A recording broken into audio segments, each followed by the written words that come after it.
Welcome back. आज बात हो रही है जीएसटी की। बड़ा अनाउंसमेंट ऑलरेडी हो चुका है कि अब सिर्फ दो ही स्लैब रहेंगे, 5 और 18% के, और साथ ही कहा गया है कि ये अब आपके खर्चों को कम करेगा। दिवाली गिफ्ट बताया गया है, प्रधानमंत्री ने कहा है, और अब जीओएम की भी मंजूरी हो गई। और आज हम वही एक एस्टिमेट लगा रहे हैं मणि साहब के साथ मिलके कि कैसे ये आपके खर्चों को कम करेगा, गृहस्थी चलाना अब सस्ता हो जाएगा। तो हमने काफ़ी सारे आइटम्स की बात कर ली ब्रेक से पहले। अब मनी साहब पर्सनल कंजम्पशंस पे आते हैं। तो यंग इंडिया की जो है वो सबसे बड़ी यंग पॉपुलेशन इंडिया के पास है, तो वो अपने फैशन पे, कपड़ों पे, जूतों पे अच्छा खासा खर्चा करते हैं, या तो खुद करते हैं नहीं तो अपने पेरेंट्स से करवाते हैं। इनमें भी कितना फर्क पड़ेगा? विपिन जी, इसमें काफी फर्क पड़ेगा, क्योंकि आज की तारीख में जो आप जिस यंग पॉपुलेशन की बात कर रहे हैं, उनके जो फुटवेयर हैं और जो अपैरल हैं, रेडीमेड गारमेंट जिसको हम कहते हैं, इसके ज्यादातर प्रोडक्ट जो हैं वो 12% पे हैं। वहां पर वैल्यू कैप है बिलो 1000 रुपीज और अबव 1000 रुपीज, पर इसके ज्यादातर जो प्रोडक्ट्स हैं वो है 12% पे। अब 12% से जब ये 5% पे आ जाएंगी, जो हम उम्मीद कर रहे हैं जीएसटी काउंसिल के मीटिंग के बाद में, इसमें काफी रिडक्शन होगा। क्योंकि ये कैटेगरीज कुछ ऐसी हैं, जैसे अपैरल के केस में या रेडीमेड कपड़ों के केस में, ये बहुत प्राइस सेंसिटिव फैक्टर्स हैं। और यहां पर जब कंज्यूमर्स बदलते फैशन के साथ में मैच करना चाहते हैं, प्राइस सेंसिटिविटी बहुत ज्यादा है इसमें। तो इसीलिए सरकार का भी ये अनुमान है कि जब ऐसे प्रोडक्ट्स के ऊपर जीएसटी की कटौती होगी बाई 7%, तो इसका कंजम्पशन बहुत ज्यादा बढ़ेगा। क्योंकि अपैरल और फुटवेयर के केस में आज की तारीख में यंग जनरेशन खास करके अपने अपैरल को या फुटवेयर को तभी रिप्लेस नहीं करते हैं जब वो यूजलेस हो जाते हैं या घिस जाते हैं।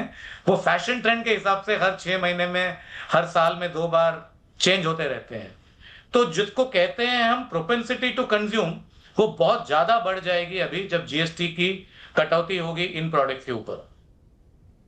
चलिए, तो ये भी एक और खुशखबरी आई कि कपड़े, जूते, जो भी आपके अपैरल्स और फैशन की चीज़ें हैं वो अब सस्ती होती हुई नज़र आएगी। और यंग इंडिया अब तो एंजॉय करेगा ही करेगा, और बाकी सब लोग जिन्हें भी ये सारा शौक है या एज यूजुअल भी वो कपड़े और वो सारी चीज़ें सस्ती। अच्छा, इसके अलावा सर कुछ मिसलेनियस चीज़ें हैं जो मैं पढ़ रहा था, जैसे मतलब ज्योमेट्री बॉक्स हो गया, बच्चों को पढ़ाई में काम आता है, ग्लोब हो गए, नक्शे जो आते हैं वो हो गए, साइकिल्स हो गई। स्टूडेंट के पॉइंट ऑफ व्यू से ये सारी चीज़ें भी मैं देख रहा था कि सस्ती हो सकती हैं।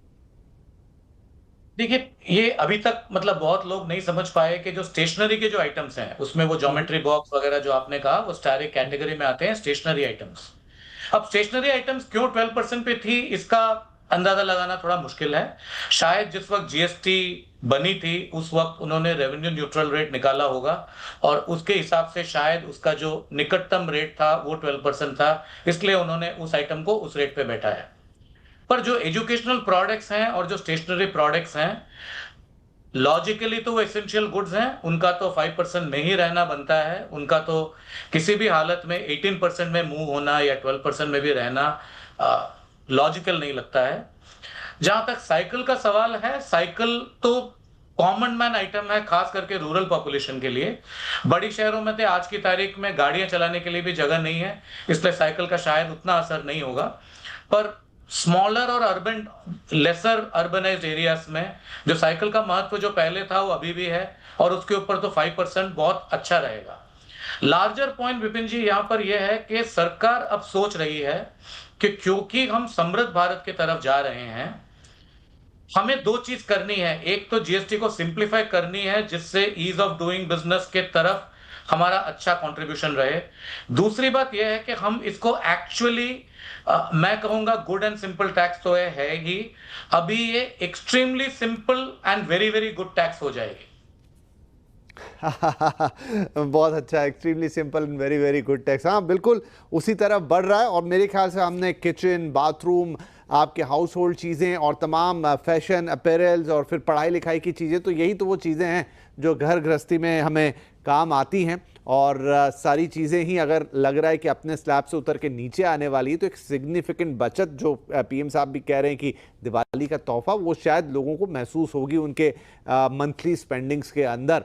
एंड आई थिंक हमारा समय अब समाप्त हो गया है। वैसे कुछ और प्रश्न थे मेरे मन में, लेकिन फिर भी हमने जो गृहस्थी से जुड़े हुए सारे सवाल हैं वो तो ले ही लिए हैं। आगे चलते चलते इस पर और क्लियरिटी आएगी तो हम आपसे और बातचीत भी करेंगे। बहुत शुक्रिया मनीष सर, आज वक्त निकालने के लिए और ये सारी बातें हमारे साथ करने के लिए। धन्यवाद।